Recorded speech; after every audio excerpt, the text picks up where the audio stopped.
Olá, sou a doutora Raquel Lazzarini, coordenadora e professora do programa ASB de Sucesso. Bem-vindo ao nosso canal do programa ASB de Sucesso. Hoje eu vou falar para vocês um pouquinho sobre qual a importância, da ASB na melhora da autoestima de um paciente. Então, a importância do ASB vem além do tratamento, além da ajuda, do auxílio durante o tratamento desse paciente. Vem desde da sala de espera, porque o ASB é o primeiro contato que esse paciente vai ter. Então, tem essa importância que está relacionado com a etiqueta profissional, está relacionado com o código de ética e dentro do tratamento está relacionado com a ajuda no planejamento desse tratamento. Então, na sala de espera, a gente tem que ter muito cuidado de como vai ser a atuação da ASB com esse paciente, que ele já está com uma autoestima baixa. Então, como é que vocês vão atuar nesse sentido? É aí que entra a etiqueta profissional. Que etiqueta profissional nada mais é do que como você atua durante um relacionamento, uma situação que você tem que ser o mais agradável possível, sem causar, provocar constrangimento a esse paciente. Isso é muito importante. Esse paciente que tem autoestima baixa, ele geralmente pode ser de dois tipos.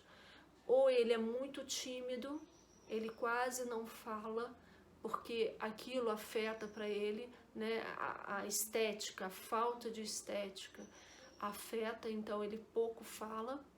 Então vocês têm que ser o máximo possível, entender isso do paciente e não ir além do que ele te permite, para você não causar mais constrangimento a esse paciente.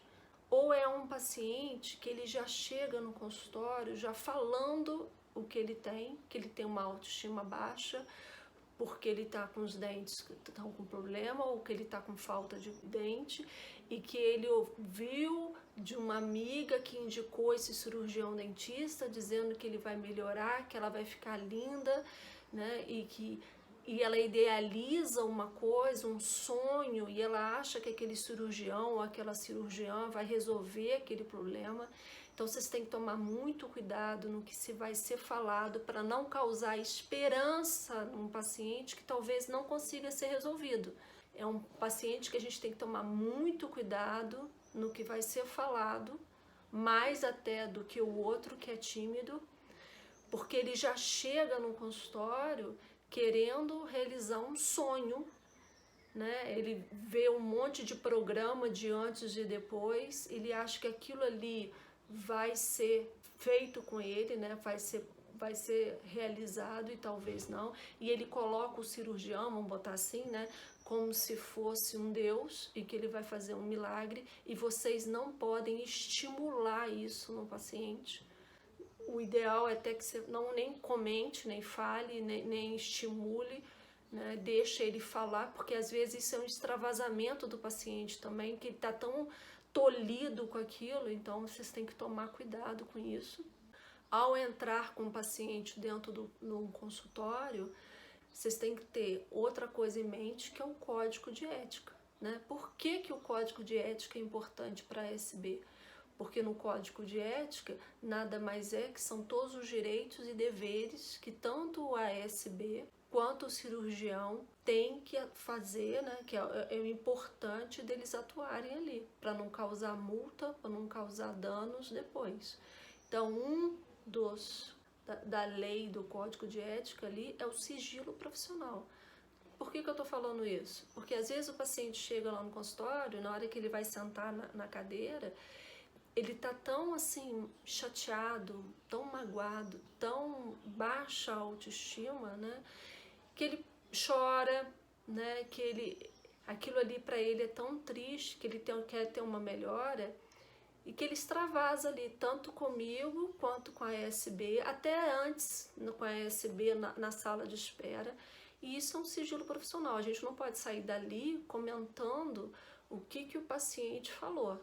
O que tá ali é para ficar ali, ninguém não pode sair falando para ninguém. Então isso é muito importante também.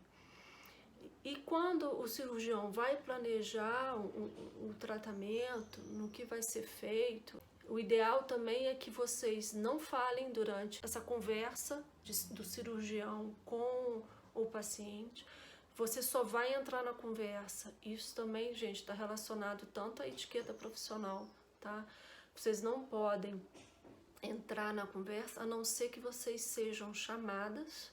Isso é muito importante porque ultrapassa o limite da ESB. E dependendo do que o cirurgião vai resolver fazer, vocês vão ajudar, olha que legal, vocês vão ajudar a melhorar a autoestima desse paciente.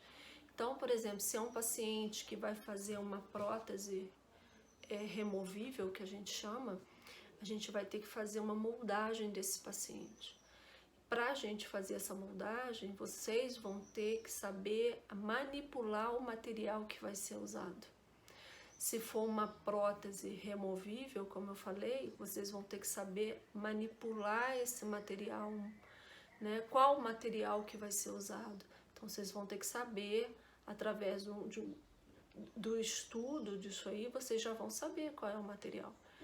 E todo material tem o modo de usar, tem o fabricante que vai te explicar como você vai usar, quantidade de pó para quantidade de água para aquilo e manipular aquilo, colocar numa moldeira para que o cirurgião molde aquele paciente. E depois de moldado, você vai ter que vazar o molde para transformar aquele molde num gesso. Então, você vai ter que saber a proporção do gesso, proporção de água, para que aquele molde saia em perfeitas condições. E se não for uma prótese removível, né? Você não vai usar, geralmente quando a gente faz moldagem, como eu falei de material de prótese removível, você vai usar um material chamado alginato. Você vai manipular o alginato na água, usando usando sempre uma cuba e uma espátula própria para aquilo ali, e vai ser colocado numa moldeira e o cirurgião dentista molda aquele paciente, porque vocês não podem moldar o paciente, vocês podem manipular o material. E depois você vai vazar esse gesso. Né, esse molde que o cirurgião fez da boca do paciente, vocês vão vazar. Então, a proporção água e gesso também é muito importante. Para quê? Para aquilo ali não cause problemas depois para entregar para o protético. E se não for um material removível, for um material fixo, é um outro tipo de material. Então, vai ter que manipular uma silicona de adição, uma silicona de condensação. Então, tudo é feito, tem tudo sua proporção direitinho, que os fabricantes têm a bula, o modo de usar direitinho, que geralmente cada fabricante tem um modo diferente de fazer. Então, vocês têm que saber o que é, vocês têm que saber o que é um material pesado, o que é um material leve. Geralmente, quando é fixo, a gente faz 2 moldagens. Então, vocês têm que estar atenta, ajudando o cirurgião dentista, para que aquilo ali saia em perfeitas condições, para que a gente continue o tratamento do paciente. A atuação de vocês é desde o início, como eu falei. Então, assim, é muito importante vocês estarem atentos, vocês serem habilidosas, vocês saberem como é que faz, né? Porque um material mal manipulado, mal vazado, isso aí vai dar problema, porque um trabalho que a gente poderia entregar vamos dizer assim, em 3, 4 semanas, a gente, se fizer errado, a a gente vai atrasar isso. E às vezes é um paciente que tem uma festa para ir, um casamento, né, e que ele precisa de até para melhorar, né, a autoestima dele, que ele marcou aquele tempo de melhora. Então, se a gente fizer alguma coisa errada, se fizer uma manipulação errada naquilo ali, vai atrasar, né? E como é que a gente explica isso para o paciente? Então, vocês têm que saber muito bem como é que manipula, como é que é feito o material, para a gente poder agir do jeito contínuo para que não tenha atraso, né? E se for uma prótese fixa, como falei, tem que saber adicionar o material também direitinho, manipular um para depois manipular o outro, vazar gesso e entregar todo o material que é entregue ao protético. A gente tem que saber fazer uma desinfecção, tá? Com soluções químicas. Para quê? Para evitar que aquele protético sofra alguma infecção cruzada, né? Se o paciente tiver alguma coisa. E como é que leva esse material até o protético também. A gente tem que sempre que embalar, não pode levar... tem que botar sempre num saquinho, manter aquilo úmido até que chegue ao protético. Isso se não for vazado. Por exemplo, se a gente quiser que o protético vaze aquele molde, né, pra gente, para ser mais rápido, ou porque ele está mais próximo, né?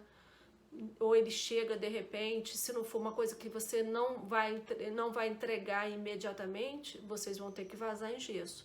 Mas se for alguma coisa que precisa ser entregue rápido, geralmente o protético vaza o gesso. Então tem um modo de embalar aquilo ali direitinho, tem que ser sempre úmido para chegar no protético praticamente do jeito que foi tirado da boca do paciente.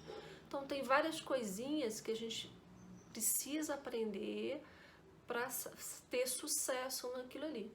E depois disso tudo, gente, você entrega aquilo ali. O paciente que chega no consultório cabisbaixo, geralmente olhando para baixo, sorrindo assim de ladinho, quando você entrega um trabalho do paciente, que você mostra o espelho para ele, que você vê, o olho dele muda, sabe? Aquele olhar que estava para baixo consegue olhar para cima, sabe? Se sentir outra pessoa. Você realiza aquilo ali e você participou daquilo ali. Porque desde o início, como eu falei, vocês estão juntos, né? Então você está vê o progresso daquele paciente que chegou no consultório, chateado, triste, sai do consultório alegre, sorrindo e te agradece, e te abraça o cirurgião, abraça você, sabe? E aquilo ali é um ganho na sua vida, sabe? Você saber que você foi a pessoa que ajudou aquele paciente a ter aquele sorriso diferente, um sorriso aberto, um sorriso amplo, né? E assim, a autoestima, sabe? Ver que aquele paciente mudou e mudou para melhor. Vocês têm muito a contribuir com isso, ajudar esse paciente e sempre sabendo como atuar, o porquê que aquilo ali é bom e importante para o paciente e sempre sabendo de como você vai proceder aquilo ali, né? Na relação, como eu falei, da etiqueta profissional, atuando naquilo ali, o código de ética, o modo como você vai trabalhar em cima daquilo ali, para que sempre tenha sucesso. Não é só o cirurgião, né? Mas a ASB contribui muito para isso aí. E você vai ver na hora que o paciente te agradece. Você vê que você foi que ajudou a realizar aquele sonho que estava perdido, né? Que achou que não fosse sair, ser realizado, e a gente realizou. Então é muito importante o ASB na autoestima de um paciente. Espero que vocês tenham gostado. Assine o canal do YouTube, clica no sininho para receber as notificações dos nossos conteúdos. Lembrando que todas as terças-feiras tem um conteúdo novo odontológico para SB que é feito comigo. Às quartas-feiras, às 20 horas, lives de perguntas e respostas comigo. Mais uma vez, eu agradeço a vocês, obrigada e até a próxima.